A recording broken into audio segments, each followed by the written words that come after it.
Hello everybody, I'm Rikin Modi. Once again, welcoming you all in Academic Genie by the Gujarati, for the Gujarati, in Gujarati. Friends, IELTS in ગુજરાતીમાં આજથી આપણે grammar start કરીશું. એનું reason છે કે IELTS ભણતા પહેલાં કે શીખતા પહેલાં જો તમારો ગ્રામરમાં એટલે કે ઇંગ્લિશ ગ્રામરમાં પાયો પાકો નથી તો તમારા માટે IELTSમાં રાઇટિંગ ટાસ્ક 2 કે ટાસ્ક 1ની અંદર બેન્ડ સિક્યોર કરવા ખરેખર અઘરું થઈ જાય. તો જ્યારે આપણે ગ્રામરની વાત કરીએ છીએ ઓલરેડી આપણે એ એન્ડ ધ આર્ટિકલ્સ દેખી લીધા છે. તો ગ્રામરની પહેલાં શરૂઆત થાય છે ટેન્સીસથી, અને ટેન્સીસમાં જતાં પહેલાં આપણે ટેબલ એટલે કે ફર્સ્ટ પર્સન, સેકન્ડ પર્સન અને થર્ડ પર્સન સમજવા ખૂબ જ જરૂરી છે. તો લેટ્સ સ્ટાર્ટ ઇટ. ફ્રેન્ડ્સ, તમે સ્ક્રીન ઉપર એક ટેબલ દેખી શકો છો. ટેબલમાં પહેલાં છે ફર્સ્ટ પર્સન એટલે કે આઈ. તો આઈ કેમ ફર્સ્ટ પર્સન એટલે કે પહેલો પુરુષ કહેવાય? તો સૌથી પહેલી વસ્તુ સમજવા જેવી છે કે દુનિયામાં સૌથી પહેલાં કોણ આવ્યું? તો હું. અને હું એટલે કે આઈ એટલે ફર્સ્ટ પર્સન. બીજું કોણ? તો તું, એટલે એને બીજો પુરુષ કહેવાય. અને ત્રીજું કોણ? તો આપણે જ્યારે હું, તને એટલે કે તમને કોઈ વાત કહે અને કોઈ ત્રીજી વ્યક્તિની વાત થતી હોય તો એને થર્ડ પર્સન કહેવાય એટલે કે ત્રીજો પુરુષ કહેવાય. તો ફર્સ્ટ પર્સન સિંગ્યુલર એટલે કે એક વચન એટલે આઈ, ફર્સ્ટ પર્સન પ્લુરલ એટલે કે વી, સેકન્ડ પર્સન સિંગ્યુલર એટલે યુ, સેકન્ડ પર્સન પ્લુરલ એટલે યુ તમે, અને થર્ડ પર્સન સિંગ્યુલર એટલે હી, શી, ઇટ. કોઈ નામ, કોઈ પ્રાણી, કોઈ વસ્તુ, આ બધું થર્ડ પર્સન સિંગ્યુલરમાં આવે. તે જ પ્રમાણે થર્ડ પર્સન પ્લુરલની જ્યારે આપણે વાત કરીએ ત્યારે એમાં આવે ધે. તો ધે એટલે કે તેઓ. ફરીથી સમજાવું છું, દુનિયામાં પહેલો આવ્યો હું એટલે હું ફર્સ્ટ પર્સન કહેવું. બીજું તું એટલે કે હું તને વાત કરું છું કે તમને વાત કરું છું તો તું એટલે બીજો પુરુષ કહેવાય એટલે કે સેકન્ડ પર્સન કહેવાય. અને સેમ વે કોઈ ત્રીજી વ્યક્તિની વાત કરતા હોય તો એને ત્રીજો પુરુષ એટલે કે થર્ડ પર્સન કહેવાય. તો ફ્રેન્ડ્સ, આ ટેબલ આપણે બતાવ્યું છે, એને ધ્યાનથી દેખી લો. તમે ચાહો તો સ્ક્રીનશોટ પણ લઈ શકો છો કે જેથી કરીને તમારા મગજમાં વસ્તુ ફિટ થઈ જાય. ફર્સ્ટ પર્સન, સેકન્ડ પર્સન અને થર્ડ પર્સન.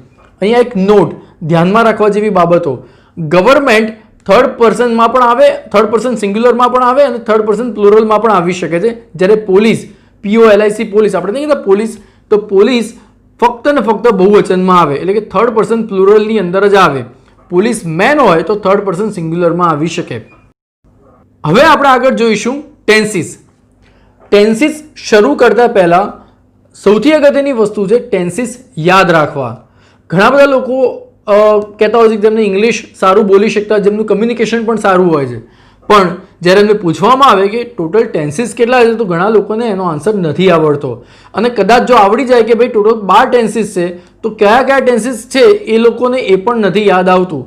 તો સૌથી પહેલાં ટેન્સીસ યાદ રાખવાની એક પ્રોપર મેથડ જે મારા દ્વારા મેં તૈયાર કરેલી છે, જે મારા સ્ટુડન્ટ્સને હું શીખવાડું છું, જેનાથી બહુ ઇઝીલી તમે ટેન્સીસ યાદ રાખી શકો છો. અને ચેલેન્જ સાથે કહું છું, આખી જિંદગી તમે આ ટેન્સીસ ભૂલશો નહીં જો આ રીતે તમે ટેન્સીસ યાદ રાખશો તો. તો સૌથી પહેલાં તમે સ્ક્રીન પર દેખી શકો છો ટેન્સ એટલે કે કાળ. એની અંદર 3 મેઇન ટેન્સીસ છે: પ્રેઝન્ટ, પાસ્ટ અને ફ્યુચર એટલે કે વર્તમાન, ભૂત અને ભવિષ્ય. અને એની નીચે તમે 4 સબ ટાઈપ એટલે કે પ્રકાર દેખી શકો છો. સૌથી પહેલાં આવે સિમ્પલ એટલે કે સાદો, કન્ટિન્યુઅસ એટલે કે ચાલુ, કન્ટિન્યુઅસને પ્રોગ્રેસિવ પણ કહી શકાય. અને તમે લોકો સ્કૂલમાં આના પછી પરફેક્ટ શીખ્યા હશો, પણ હું થોડું અલગ રીતે ભણાવું છું. એ છે કન્ટિન્યુઅસ પરફેક્ટ એટલે કે ચાલુ પૂર્ણ. એટલે પહેલાં વર્તમાન એટલે કે પહેલાં સાદો, પછી ચાલુ પૂર્ણ, અને છેલ્લામાં છેલ્લો ટેન્સ છે પૂર્ણ એટલે કે પરફેક્ટ.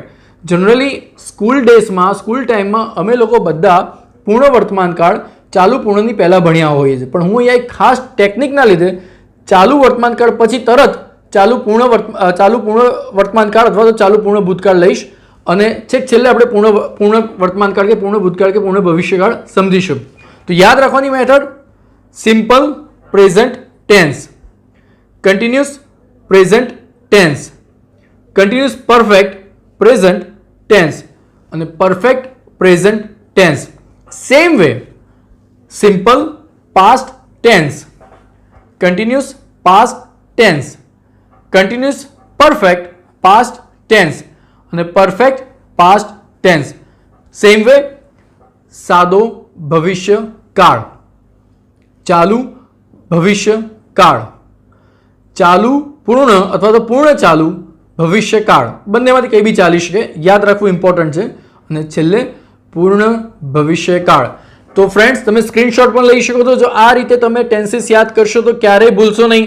હવે વારાફરતી હું રોજ જે દરેક ટેન્સીસ સમજાવવાનો પ્રયત્ન કરીશ કે જેથી કરીને તમારા બધા ફંડામેન્ટલ ડાઉટ્સ દૂર થાય. તો સૌથી પહેલાં આપણે સ્ટાર્ટ કરીશું simple present tense. So let's start with simple present tense. સિમ્પલ પ્રેઝન્ટ ટેન્સ એટલે રોજ બરોજ થતી ક્રિયાઓ, કોઈ ચોક્કસ અંતરાલે થતી ક્રિયાઓ, જનરલ ટ્રુથ, યુનિવર્સલ ફેક્ટ્સ, આ બધું સિમ્પલ પ્રેઝન્ટ ટેન્સમાં આવે. આપણે આને ડેફિનેશનથી વધારે સારી રીતે સમજીએ. જ્યારે રોજ બરોજ થતી ઘટનાઓ, પુનરાવર્તિત ક્રિયાઓ અથવા નિયમિત અંતરાલ પર થતી ઘટનાઓ, સામાન્ય સત્ય એટલે કે જનરલ ટ્રુથ, હેબિટ્સ એટલે કે ટેવ, અપરિવર્તનશીલ પરિસ્થિતિઓ, સાર્વત્રિક તથ્યો, નિશ્ચિત વ્યવસ્થા અને સૂચનાઓ અથવા તો દિશા નિર્દેશો દર્શાવવા માટે સિમ્પલ પ્રેઝન્ટ ટેન્સનો ઉપયોગ થાય છે. હવે આપણે આમાં થોડું ડિટેલમાં સમજીએ કે ભાઈ હજી બી ઘણી જગ્યાએ છે કે જ્યાં સિમ્પલ પ્રેઝન્ટ ટેન્સનો ઉપયોગ કરવામાં આવે છે. એમાં સૌથી પહેલાં છે ફ્યુચર કન્સ્ટ્રક્શન અને ન્યૂઝ હેડલાઇન્સ. તો ન્યૂઝ હેડલાઇન્સ અને ફ્યુચર કન્સ્ટ્રક્શનમાં પણ સિમ્પલ પ્રેઝન્ટ ટેન્સનો ઉપયોગ કરવામાં આવે છે. ટિપ્સ: સિમ્પલ પ્રેઝન્ટ ટેન્સની અંદર ઇઝ, એમ, આર પ્લસ વર્બનું આઈએનજી ફોર્મ ના જ આવે. આ ટીપ નંબર 1 અથવા રૂલ નંબર 1 છે. દાખલા તરીકે તમે ઘણા લોકો એવું સાંભળ્યું હશે કે I am going to school every day. તો સૌથી પહેલી વસ્તુ આ ખોટું સેન્ટેન્સ છે. સિમ્પલ પ્રેઝન્ટ ટેન્સમાં is, am, are plus ING ના જ આવે. એ ચાલુ વર્તમાન કાળમાં આવે. એટલે કે ઇઝ, એમ, આર પ્લસ આઈએનજીનું ફોર્મ ચાલુ વર્તમાન કાળમાં આવે. એટલે આ એક રૂલ નંબર 1 તમારે મગજમાં રાખવો પડશે કે સિમ્પલ પ્રેઝન્ટ ટેન્સમાં is, am, are plus ING ના જ આવે. અને બીજો કીવર્ડ છે દર. ઓકે ફ્રેન્ડ્સ, દર એટલે શું? તો દરરોજ, દર અઠવાડિયે, દર વર્ષે, દર મહિને, દર 5 દિવસે, દર 2 મિનિટે, દર માઇક્રો સેકન્ડે. ઇન શોર્ટ, જ્યાં દર આવે ત્યાં સિમ્પલ પ્રેઝન્ટ ટેન્સ આવી શકે. દાખલા તરીકે હું એક એક્ઝામ્પલ આપીને સમજાવીશ. દર 1 મિનિટે આખી દુનિયામાં, આખી પૃથ્વી પર ઘણા બધા જીવ જન્મ લે છે અને મરી જાય છે. સેમ વે દર રોજ હું સ્કૂલે જઉં છું, દર અઠવાડિયે હું મંદિરે જઉં છું, દર મહિને મને પગાર મળે છે, દર વર્ષે અમે હોળી અથવા દિવાળી જેવા ફેસ્ટિવલ સેલિબ્રેટ કરીએ છીએ, દર 5 વર્ષે ઇલેક્શન આવે છે, દર 100 વર્ષે એક યુગ બદલાય છે અથવા એક સદી બદલાય છે. સેમ વે દર લાખ વર્ષે કે 1,16,000 વર્ષે એક યુગ ચેન્જ થાય છે. આવું ક્યાંક મેં શાસ્ત્રોમાં સાંભળેલું, સાચું ખોટું ભગવાન જાણે, પણ આવું પણ પોસિબલ છે. દર 4 લાખ વર્ષે એક ધૂમકેતુ પૃથ્વીની નજીકથી પસાર થાય છે. હવે કોઈ પણ ધૂમકેતુ હોય તો આ બધી વસ્તુને તમે સિમ્પલ પ્રેઝન્ટ ટેન્સમાં લઈ શકો છો. એટલે ચોક્કસ અંતરાલે થતી ક્રિયાઓ, રિપીટેટિવ એક્શન્સ, અનચેન્જિંગ ઘટનાઓ, આ બધી વસ્તુ સિમ્પલ પ્રેઝન્ટ ટેન્સમાં આવી શકે છે. સિમ્પલ પ્રેઝન્ટ ટેન્સના મેઇન 2 ફોર્મ છે. એક વિધાઉટ વર્બ, એક વિથ વર્બ. તો વિધાઉટ વર્બમાં મોટા ભાગે જનરલ ટ્રુથનો સમાવેશ થાય. દાખલા તરીકે રામુભાઈ ઇઝ એ ફાર્મર. તો રામુભાઈ એક ખેડૂત છે, તો આને એક સામાન્ય સત્ય કહેવાય. London is A large city. તો આને પણ એક જનરલ ટ્રુથ કહેવાય. એમાં ક્યાંય વર્બ એટલે કે V1 નો ઉપયોગ નથી થયો. વિધાઉટ વર્બના સેન્ટેન્સમાં આપણે દેખી શકીએ છીએ જનરલ ટ્રુથમાં necessity is the mother of invention. તો જરૂરિયાત એ શોધની જનની છે. આ એક જનરલ ટ્રુથ છે. તો આને વિધાઉટ વર્બમાં તમે લઈ શકો છો. India is the 3rd largest wheat producing country in the world. Bharat વિશ્વનો 3જો સૌથી મોટો ઘઉં ઉત્પાદક દેશ છે. તો આને બી તમે જનરલ ટ્રુથમાં લઈ શકો છો. હવે વિથ વર્બ. તો વિથ વર્બ એટલે ક્રિયાપદ. વર્બ એટલે ક્રિયાપદ. આ સમજવા જેવી વસ્તુ છે. ચાલવું, હરવું, ફરવું, નાહવું, ધોવું, દેખવું, વાંચવું, લખવું, આ બધી ક્રિયાપદ કહેવાય. એને વર્બ કહેવાય. અને વર્બનું ફર્સ્ટ રૂપ એટલે કે V1 એટલે મૂળ રૂપ, એને મેઇન ક્રિયાપદ કહી શકાય. જ્યારે આપણે સિમ્પલ પ્રેઝન્ટ ટેન્સની વાત કરીએ છીએ ત્યારે ક્રિયાપદનું મૂળ રૂપ આવે એટલે કે V1 નો જ ઉપયોગ થાય. એનું સ્ટ્રક્ચર આપણે સમજીએ. અફર્મેશન એટલે હકાર વાક્યમાં વિધાઉટ વર્બ કેવી રીતે લખાય? તો સબ્જેક્ટ પ્લસ ટુ બીનું રૂપ અને ઓબ્જેક્ટ. હવે ઓબ્જેક્ટ એટલે જેમ કે કોઈ વસ્તુ અથવા તો કોઈ નામ. દાખલા તરીકે રામુભાઈ ખેડૂત છે, તો રામુભાઈ ઇઝ અ ફાર્મર. એમાં રામુભાઈ સબ્જેક્ટ છે, ઇઝ ટુ બીનું રૂપ છે અને અ ફાર્મર ઓબ્જેક્ટ છે. તો રામુભાઈ ઇઝ અ ફાર્મર, એમાં સબ્જેક્ટ પ્લસ ટુ બીનું રૂપ પ્લસ ઓબ્જેક્ટ, આ રીતે કહી શકાય. સેમ વે નેગેશન એટલે કે નેગેટિવમાં સબ્જેક્ટ પ્લસ ટુ બીનું ફોર્મ એટલે કે ટુ બીનું રૂપ નોટ વત્તા ઓબ્જેક્ટ. એટલે Ramubhai is not a businessman. Ramubhai businessman નથી, રામુભાઈ ખેડૂત છે. સેમ વે ઇન્ટરોગેશન, ટુ બીનું form plus subject plus object એટલે કે ઇઝ રામુભાઈ અ ફાર્મર.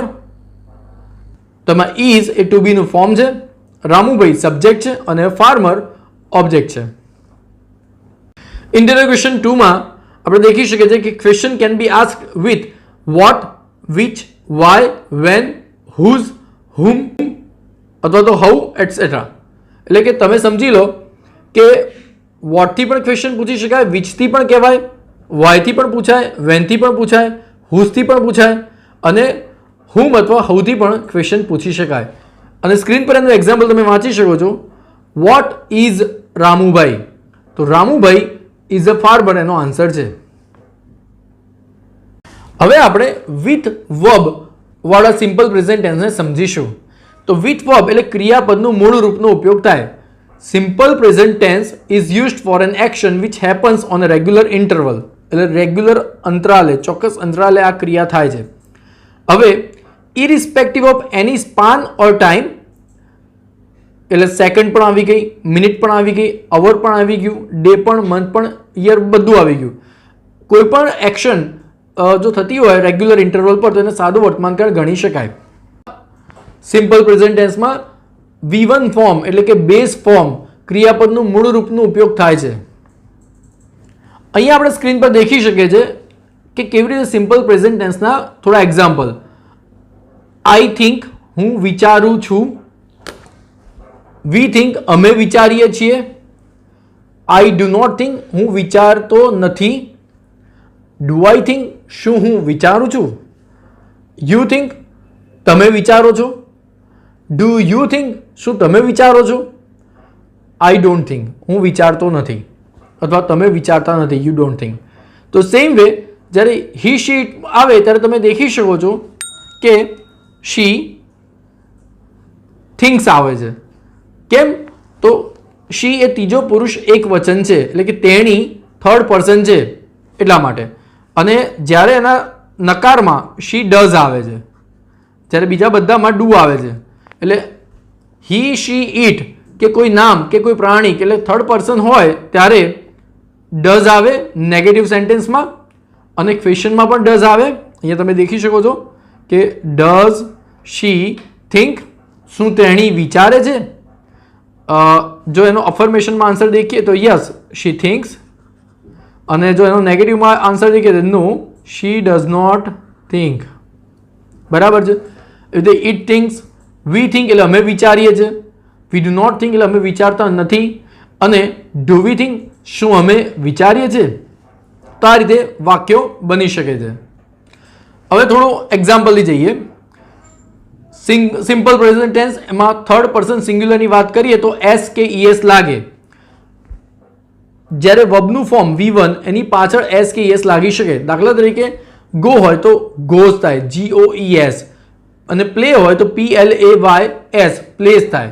એના એક્ઝામ્પલ છે કે જે વર્બ્સ જેના એન્ડિંગ વાયથી થતું હોય, તમે એ સ્ક્રીન પર દેખી શકો, જેનું એન્ડિંગ વાયથી થતું હોય, બરાબર છે, એ થર્ડ પર્સનની પાછળ LIES થઈ શકે. દાખલા તરીકે ફ્લાય હોય તો IES એડ થયું એટલે ફ્લાઇઝ થયું. એવી રીતે ક્રાય હોય તો અહીંયા ક્રાઇઝ થયું. હા, જેમાં સિમ્પલ જેમ કે વોન્ટ છે તો ખાલી એસ જ લાગે છે અહીંયા, અને અહીંયા નીડ છે તો અહીંયા નીડ્સ જ થાય છે, અને અહીંયા ગીવ છે તો અહીંયા ગીવ્સ જ થાય છે, એસ લાગે છે. સેમ વે જ્યારે વાવલ એટલે કે સ્વર અને પ્લે હોય તો પ્લેસ થાય. જ્યારે વાયની પહેલાં વાવલ હોય એટલે જ્યારે કે PLAY તો વાયની પહેલાં એ છે, એ એટલે સ્વર છે. તો વાયની પહેલાં જ્યારે વાવલ હોય એટલે કે સ્વર હોય ત્યારે ખાલી એસ લાગે છે. અહીંયા તમે દેખીશું કે પ્લે હોય તો પ્લેસ થાય છે ખાલી. XSH કે CH હોય ત્યારે એ વર્બની પાછળ ES પ્રત્યય લાગે છે. એનું એક્ઝામ્પલ તમે સ્ક્રીન પર દેખી શકો છો. He passes, she catches, he fixes, it pushes. અને નેગેટિવમાં તમે દેખી શકો છો અહીંયા ડઝ જ્યારે આવે, એક વસ્તુ ખાસ ધ્યાનમાં રાખવા જેવી વસ્તુ છે અહીંયા કે જ્યારે બી ડઝ આવે ત્યારે એસ કે યસ ના જ આવે. તો આમાં એક ગોલ્ડન રૂલ તમે સમજી લો. ખાસ કરીને થર્ડ પર્સન સિંગ્યુલરમાં જ્યારે ડઝ આવે છે ત્યારે એસ કે યસ ના લાગે. ડઝથી આપણે ક્વેશ્ચન પૂછે તો ડઝ હી પ્લે ક્રિકેટ આવે, ના કે ડઝ હી પ્લેસ ક્રિકેટ આવે. શું તે ક્રિકેટ રમે છે? એ જ પ્રમાણે જો એનો આન્સર નેગેટિવમાં છે, no he does not play cricket આવે. ડઝ પ્લેસ બંને જોડે ના આવે, એવું ના કહી શકીએ આપણે. No he does not plays cricket ના કહેવાય. તો એના એક્ઝામ્પલ તમે સ્ક્રીન પર દેખી શકો છો કે ભાઈ he likes ice cream, he does not like vanilla અને does he like strawberry. Examples: he goes to school every morning, she understands English, it mixes the sand and the water. તે રેતી અને પાણી મિક્સ કરે છે. he tries very hard, તે બહુ મહેનત કરે છે. she enjoys playing the piano. તો આ બધા એક્ઝામ્પલ છે. હવે રૂલ પર જઈએ કે જ્યારે only in the case when subject is third person singular, he she it નામ કે ભાઈ એનિમલનું નામ કે વસ્તુ હોય ત્યારે એસ કે યસ લાગે અને એ બી અફર્મેશન સેન્ટેન્સમાં જ લાગે. તો રૂલ શું છે કે અફર્મેશન હોય એટલે કે હકારાત્મક વાક્ય હોય અને થર્ડ પુરુષ એટલે કે ત્રીજો પુરુષ હોય અને એ બી સિંગ્યુલર એટલે કે એક વચન હોય તો અને માત્ર તો જ એસ કે યસ લાગે. જ્યારે નકારાત્મક એટલે કે નેગેશન એટલે કે નેગેટિવ સેન્ટેન્સ હોય કે ઇન્ટેરોગેટિવ કે ક્વેશ્ચન હોય ત્યારે જ્યારે ડઝથી ક્વેશ્ચન પૂછવામાં આવે ત્યારે વર્બની પાછળ એસ કે યસ પ્રત્યય ના લાગે. તો આ બે ગોલ્ડન રૂલ છે. હવે થોડા એક્ઝામ્પલ લઈ લઈએ આપણે. હેબિટ્સ, આપણે જે મેં આગળ કહ્યું કે સિમ્પલ પ્રેઝન્ટ ટેન્સમાં હેબિટ્સને લગતા એક્ઝામ્પલ હું તમને સમજાવવા જઈ રહ્યો છું કે ભાઈ હેબિટ હોય ત્યારે બી સિમ્પલ પ્રેઝન્ટ ટેન્સ આવે કે આદતો આપણી. તો અહીંયા તમે વાંચી શકો છો he drinks tea at breakfast. He drinks tea, એ નાસ્તામાં ચા લે છે. તો આ એક જાતની આદત કહેવાય. તો આઈ ડોન્ટ સ્મોક, હું ધૂમ્રપાન નથી કરતો. શી ઓનલી ઇટ્સ રાઈસ, તે ફક્ત ભાત ખાય છે. દે વોચ ટેલિવિઝન રેગ્યુલરલી, તે રેગ્યુલરલી એટલે કે દરરોજ અથવા નિયમિત રીતે ટીવી જોવે છે. તો આને આદતો કહેવાય. હવે રિપીટેડ એક્શન્સની વાત કરીએ અથવા તો events which અકર on regular interval. તમે સ્ક્રીન પર અત્યારે દેખી શકો છો કે ભાઈ એના એક્ઝામ્પલ છે. We catch the bus every morning. તો વી કેચ ધ બસ એટલે કે અમે રોજ જે બસ પકડીએ છીએ સવારે. તો આને રિપીટેડ એક્શન કહેવાય. તમે આજે બસ પકડી, કાલે પણ બસ પકડશો કારણ કે તમારે જો કોઈ ડેસ્ટિનેશન રેગ્યુલર જવું, જેમ તમે ઓફિસ જાઓ છો, સ્કૂલે જાઓ છો, કોલેજ જાઓ છો, તો એક રેગ્યુલર રિપીટેટિવ એક્શન કે દરરોજ થતી ક્રિયા છે. તો એમાં તમે રોજ બસ પકડીને જાઓ છો ત્યારે આમાં સિમ્પલ પ્રેઝન્ટ આવે. It rains every afternoon. તો દેખો અહીંયા તમે ઇટ છે એટલા માટે રેઇન્સ છે અને every afternoon in the hot season, ગરમીમાં બપોરે વરસાદ પડે છે. હવે એકચ્યુઅલી આ વાક્ય જે છે એમાં આપણે અમદાવાદમાં કે રાજસ્થાનમાં તો વરસાદ નથી જ પડતો, પણ અમુક એવી જગ્યાઓ છે દુનિયામાં જ્યાં ગરમીમાં હોટ સિઝનમાં વરસાદ પડતો હોય છે. They drive to Manali every summer. તે દર ઉનાળામાં મનાલી ફરવા જાય છે. તો આને પણ તમે રિપીટેટિવ એક્શન કહી શકો છો.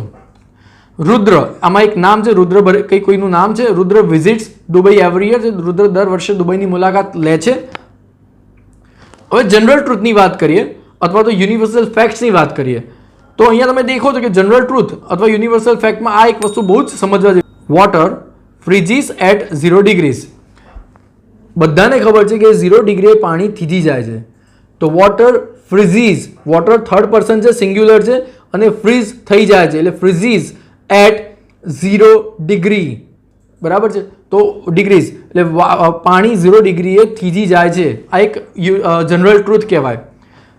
The earth revolves around the sun. The earth એટલે કે પૃથ્વી સૂર્યની આસપાસ ફરે છે. The earth revolves around the sun. તો આને પણ તમે યુનિવર્સલ ફેક્ટ કહેવાય, કારણ કે આખી દુનિયાને ખબર છે કે પૃથ્વી સૂર્યની આજુબાજુ ફરે છે. નેક્સ્ટ છે ઇન્સ્ટ્રક્શન્સ ઓર ડિરેક્શન્સ. તમે અહીંયા વાંચી શકો છો કે ભાઈ ઘણી વખત આપણે નહીં મેગીનું પેકેટ ખોલીએ કે ભાઈ કોઈક રસોઈ કરવાની રેસીપી હોય તો એની ઉપર સૂચનાઓ લખી હોય છે. તો આમાં એવું લખ્યું છે, open the packet and Por the contents into hot water. પોર એટલે રેડવું, POUR. તો પેકેટ ખોલો અને સામગ્રીને ગરમ પાણીમાં રેડવું. આને ઇન્સ્ટ્રક્શન કહી શકાય છે. Same way you take the number 42 bus to Vastrapur and then the number 56 to Kalupur. તો આ તમે શું કર્યું? ડિરેક્શન આપી.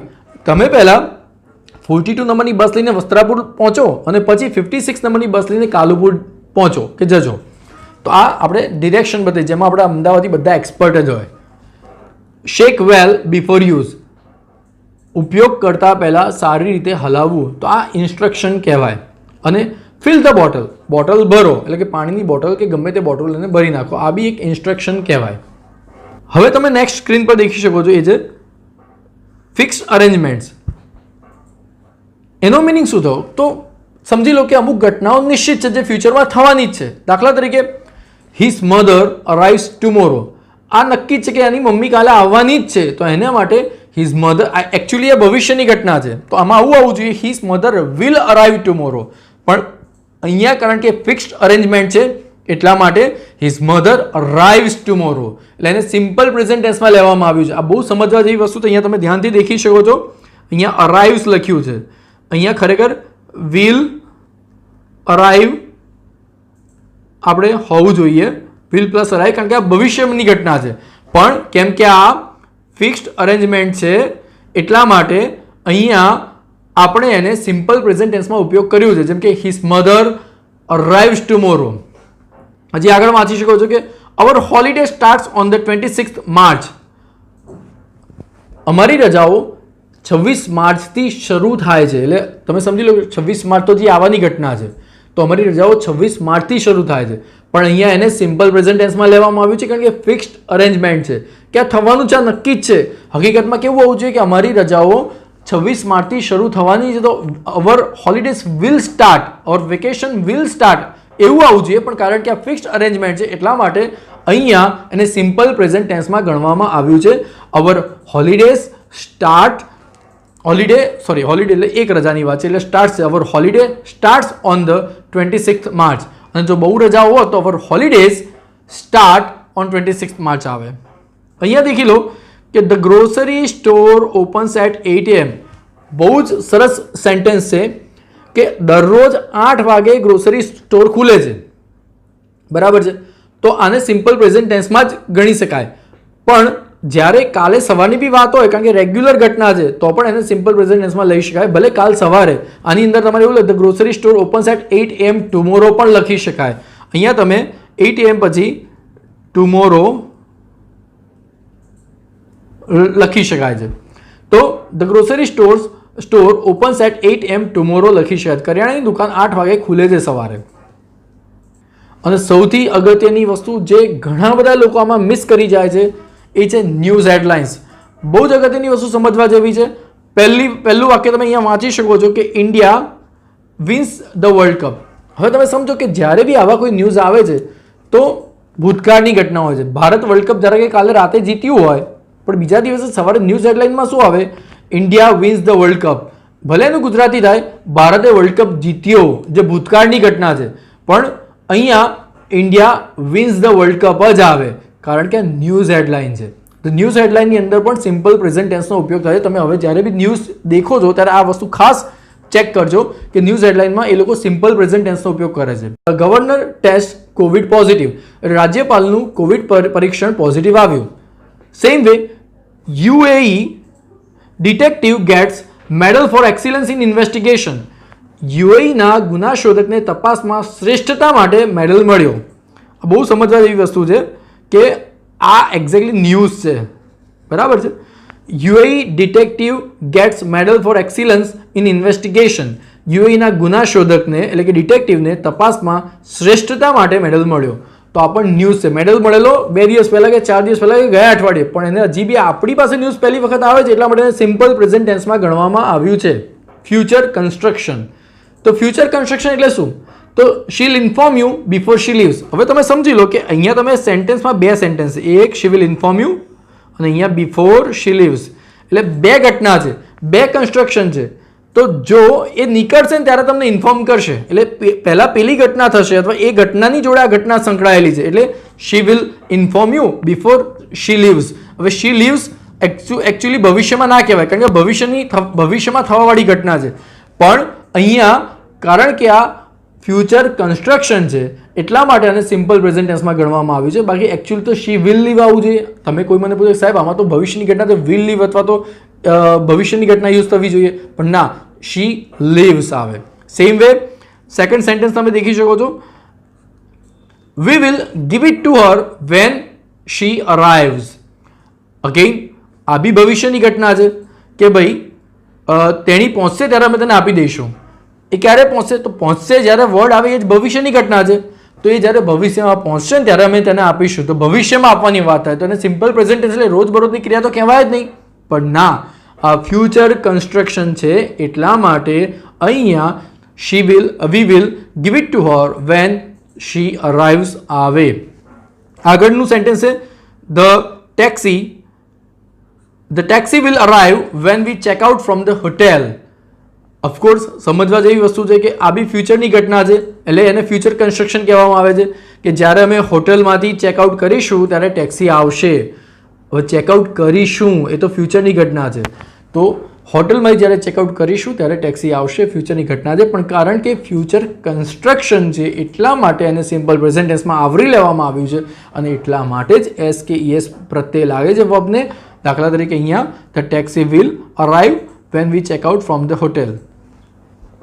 તો અહીંયા when we check out, actually અહીંયા વી વિલ આવવું જોઈએ પણ વેન વી ચેક આઉટ છે, રાઈટ. હવે જ્યારે future time after some conjunction, after, when, before, as soon as, until, જ્યારે આવું કંઈ આવે ત્યારે પણ સિમ્પલ પ્રેઝન્ટ ટેન્સનો ઉપયોગ થાય. જેમ કે દાખલા તરીકે he will give it to you when you come next Saturday. They will show the video to the police when they meet at the restaurant. અને Rudra will stay with me when he comes here. ટૂંકમાં જ્યારે બી future ટાઈમની વાત હોય એટલે after some કન્જક્શન્સ, એટલે જ્યારે બી after, van, અહીંયા તમે દેખી શકો છો after, when, before, as soon as કે અન્ટિલ, જ્યારે આવા વર્ડ યુઝ થાય ત્યારે બી સિમ્પલ પ્રેઝન્ટ ટેન્સ આવી શકે. દાખલા તરીકે આ મેં તમને સમજાવ્યું ફરીથી, he will give it to you when you come next Saturday. હવે છેલ્લામાં છેલ્લી અને સૌથી ઇમ્પોર્ટન્ટ ઘટના એટલે કે beware the simple present tense is not used to express the actions happening now. એટલે કે ચાલુ ક્રિયા અત્યારે હાલમાં હું તમને ભણાવી રહ્યો છું અને સિમ્પલ પ્રેઝન્ટ ટેન્સ ના કહેવાય. એટલે ઇઝ એમઆર પ્લસ આઈએનજી આવે ત્યાં સિમ્પલ પ્રેઝન્ટ ટેન્સ ના આવે. તો friends I hope simple present ટેન્સને લગતી બધા નિયમો મેં તમને સમજાવી દીધા છે. હું ફરીથી કહું છું કે હું આઈએલ્સના પોઈન્ટ ઓફ વ્યૂથી જ સિમ્પલ પ્રેઝન્ટ ટેન્સ ભણાવી રહ્યો છું. હું કોમ્પિટિટિવ એક્ઝામના પોઈન્ટ ઓફ વ્યૂથી નથી ભણાવી રહ્યો. કોમ્પિટિટિવ એક્ઝામથી ભણાવવું હોય તો હજી બી ઘણી બધી વસ્તુઓ આવરી લેવી પડે, પણ મેઇન જે મોટામાં મોટું કહેવાય કે મેઇન રૂલ્સ આ છે. જો તમે આ પ્રોપર વે ફોલો કરો છો તો તમારું આ સિમ્પલ પ્રેઝન્ટ ટેન્સ કમ્પ્લીટ થયું કહેવાય. I hope you have like the video, અને જો તમને ગમે છે આવા વિડીયો તો પ્લીઝ સબસ્ક્રાઈબ કરો આપણી ચેનલને, અને ઓફકોર્સ બેલ બટન દબાવો કે તમને નોટિફિકેશન આવતા રહે, અને મેક્સિમમ શેર કરો. આપણા ગુજરાતી મીડિયમના છોકરાઓ કે ગુજરાતના છોકરાઓ કે જેમનું ઇંગ્લિશ ઓછું સારું છે એમના માટે આઈએલ્સમાં બેન્ડ લાવવા માટે ગ્રામર બહુ જરૂરી છે, અને હું એકદમ ઇઝીમાં ઇઝી મેથડથી ગ્રામર શીખવાડવાનો પ્રયત્ન કરી રહ્યો છું. તો please cooperate me. Thank you very much.